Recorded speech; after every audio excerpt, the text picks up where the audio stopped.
The Writing Life, number 27, Writing a Trilogy. Writing a trilogy presents a different challenge than writing a standalone novel. You have to develop characters and story arcs that will mature over the course of 3 books.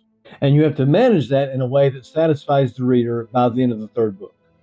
Now, different writers and different genres will place different demands on what a trilogy should be or what a trilogy should deliver. But I'll give a short description of what I did. The first book, you establish the characters, the setting, the tone, and the reader's expectations. Of course, you want to hook them too so that they'll read the next 2 books. But I also wrote that first book almost as a standalone. I didn't conclude it with a cliffhanger ending. In the second book, I presented those characters with new challenges. I built up on some of the plots and whatnot introduced in the first book, and I also laid the groundwork for plots that will appear in the third book. The second book in a trilogy is always the most difficult for me. It has to serve as a bridge between the first and last book. But again, I ended the second book without a cliffhanger.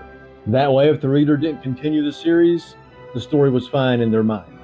In every trilogy I've ever written, the third book is usually my favorite, because for whatever reason, I would always have the ending in my mind when I started these stories. I knew where I wanted it to go. Plus, that third book is when you pull out all the stops. You don't hold anything back.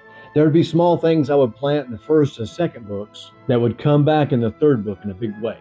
And I wanted those plots to grow organically throughout all 3 books. 2 of my favorite endings that I've ever written were for 2 of my trilogies.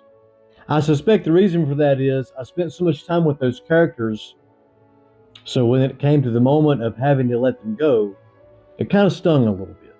Thus, I wanted it to sting for the reader too. I wanted them to feel that.